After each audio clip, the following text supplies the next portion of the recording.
নমস্কার, আপনারা দেখছেন সময় কলকাতা। সময় নিউজ নিয়ে আমি পৃথা রয়েছি আপনাদের সঙ্গে। এখন চোখ রাখবো বিস্তারিত খবরে।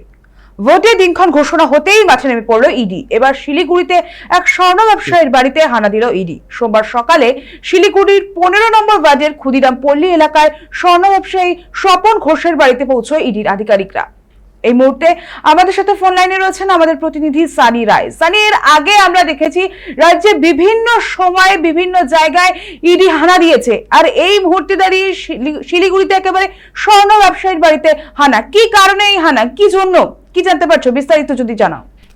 দেখো তোমাকে জানাবো যে ভোট ঘোষণার পরে কিন্তু একেবারে অ্যাকশন মোডে ইডি আধিকারিকরা। তোমাকে জানাবো যে আজ সকাল থেকে কিন্তু শিলিগুড়ি যে 15 নম্বর ওয়ার্ড দুধ কলোনি, সেখানে কিন্তু স্বর্ণ ব্যবসায়ী সুকুমার ঘোষের স্বপন ঘোষের বাড়িতে কিন্তু ইডি আধিকারিকরা দীর্ঘক্ষণ চিরুনি তল্লাশি চালায়। এবং যেমনটা সকাল থেকে আমরা দেখতে পাচ্ছিলাম যে কেন্দ্রীয় বাহিনীর জওয়ানদের নিয়ে তারা কিন্তু দিনভর সেখানে জিজ্ঞাসাবাদ চালায় এবং প্রায় দীর্ঘ 4 ঘন্টার সময় অতিক্রান্ত করে দিয়েও কিন্তু তারা কিন্তু সেখান থেকে কোনোভাবে বের হয়। তবে এখনো পর্যন্ত সঠিক কারণ জানা যাচ্ছে না, ঠিক কি কারণে তাদের এই অভিযান এখনো পর্যন্ত যেমনটা জানা যাচ্ছে। যেমন এর আগে আমরা দেখেছিলাম যে শিলিগুড়ি যে আমি মেট্রোপলিটন সিটি, সেই সিটিতে কিন্তু একাধিকবার ইডির হামলা হয়েছে, ইডির অভিযান চলেছিল সেখানে, এবং সেখানে গিয়ে একাধিক অনলাইন দুর্নীতির যে খবর, সে খবর আমরা তুলে ধরেছিলাম।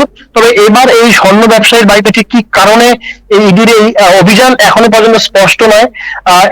কেন্দ্রীয় বাহিনীর নিরাপত্তার মাধ্যমে কিন্তু গোটা বাড়ি এবং গোটা এই যে ওয়ার্ড 9 নম্বর ওয়ার্ড ঘিরে ফেলা হয়েছে, এখনো পর্যন্ত স্পষ্ট নয়। তবে তোমাকে জানাবো শঙ্কর ঘোষ অর্থাৎ শিলিগুড়ি বিধায়ক, তিনি কিন্তু ঘটনাস্থলে এসেছিলেন এবং তার কাছ থেকে যেমনটা আমরা জানতে পেরেছিলাম যে তৃণমূলের যারা আশ্রিত যারা রয়েছেন তাদের একাধিক দুর্নীতি এবং দুর্নীতির মামলার তদন্ত করতে গিয়ে কিন্তু ইডি আধিকারিকরা কিন্তু বিভিন্ন সময় বিভিন্ন জায়গাতে অভিযান চালিয়েছিল। ঠিক একইভাবে শিলিগুড়িতে এই ধরনের অভিযান চালানোর পরে কিন্তু তিনি একদম তীব্র কটাক্ষ করতে ছাড়েননি। শিলিগুড়ির থেকেও কিন্তু দুর্নীতির যে আখড়া, তা পাহাড় সুলভ যে প্রমাণ, সেই প্রমাণ কিন্তু উঠে আসছে। তবে এখনো পর্যন্ত প্রশাসনের তরফ থেকে বা ইডির আধিকারিকদের কোনো রকম স্পষ্ট বার্তা দেওয়া হয়নি ঠিক কি কারণে আজকে এই অভিযান। সমস্তটাই সময় সাপেক্ষ এবং আধিকারিকদের তরফ থেকে কোনো রকম মন্তব্য না পাওয়া পর্যন্ত এখনো পর্যন্ত স্পষ্ট নয় ঠিক কি কারণে ইডির আজকের এই অভিযান। প্রীতা, ধন্যবাদ সানি। এখন অবধি যে আমরা জানতে পারছি যে কেন্দ্রীয় বাহিনী নিয়ে 3টি গাড়িতে করে এসে শুরু হয় তল্লাশি অভিযান। সূত্রের খবর, ব্যবসায়ী ও তার পরিবারের সদস্যদের জিজ্ঞাসাবাদ করা হয়েছে। ঠিক কোন মামলার সূত্রে এই হানা তা এখনো স্পষ্ট নয়।